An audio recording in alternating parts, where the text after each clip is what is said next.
Wilson Morales from Black Film and TV. Hello, Mr. Spielberg. Hi, Wilson. How you doing? Good.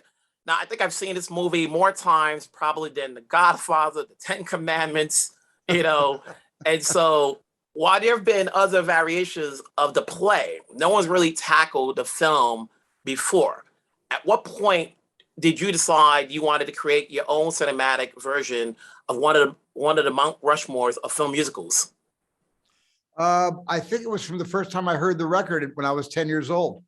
And before I even knew I wanted to be a movie director, I was just a 10-year-old, having just moved to Arizona from New Jersey. My parents brought home the original Broadway cast album, and I memorized every song. And then as I got older, the songs got, and I began to compare the songs to other musicals like Oklahoma and Carousel and The King and I and South Pacific. West Side Story continued to be my favorite musical. And then when I became even more aware of musicals and began watching all the Arthur Freed produced musicals with Fred Astaire and Ginger Rogers and Gene Kelly and Sid Charisse and Donald O'Connor, on and on and on, West Side Story continued to be my favorite musical, but I had a different way I wanted to tell the story. And after a number of movies professionally that I directed, I finally worked up the courage to start to approach those who held the rights to the musical, including Stephen Sondheim himself, and was able to get them to trust me and entrust this great work of theater art to me to try to reimagine a motion picture, not based on Robert Wise's movie in '61, but based on the original '57 stage play. Having mentioned Steven's name, was he the first person? Because I wonder, like, those who were alive at the time you started filming this, whose opinion mattered first, that you wanted to make sure to, like, while they're still alive, let me make sure, they're okay with me doing a different version of this. First person I went to was Stephen Sondheim, because he was the only one of the great four creators of West Side Story who was still alive. And so I went to Steve first, and I had met him a couple of times before I officially approached him with my ideas of how to turn this into a film for today's generation. And he was very open to it and very welcoming. And I also liked his two dogs. And I think he liked how much his dogs loved me. His dogs were putting their heads in my lap. I was petting his dogs. And I think he thought, if my dogs like this guy, maybe I should give him a chance. And maybe I should listen to his ideas about West Side Story. And that's how the whole thing began.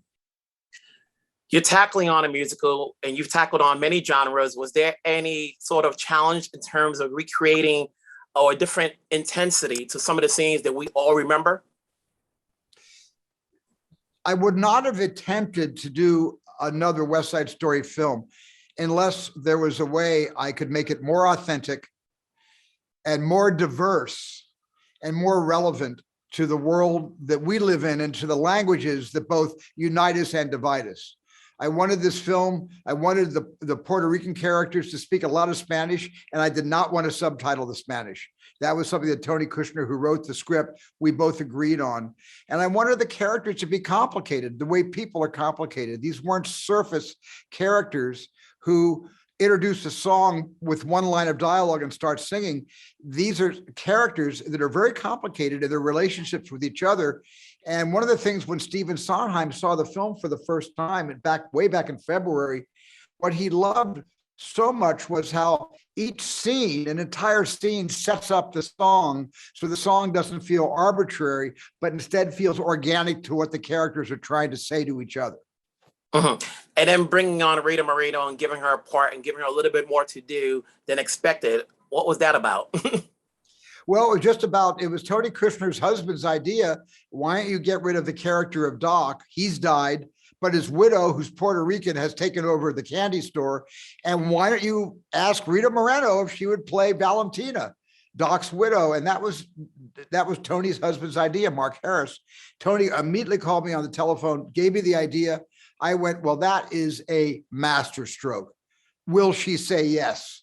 So we had to wait until the script was finished.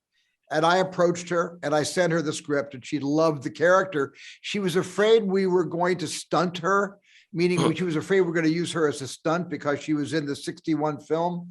And she did not want to play a cameo. But when she read how substantial the part was, she immediately joined our company. Mr. Spielberg, it's been a pleasure speaking with you. I love the film. I will see it again. Obviously, we can have two of them, two versions that people will appreciate. Have yourself a great day. Thank you so much. I appreciate you.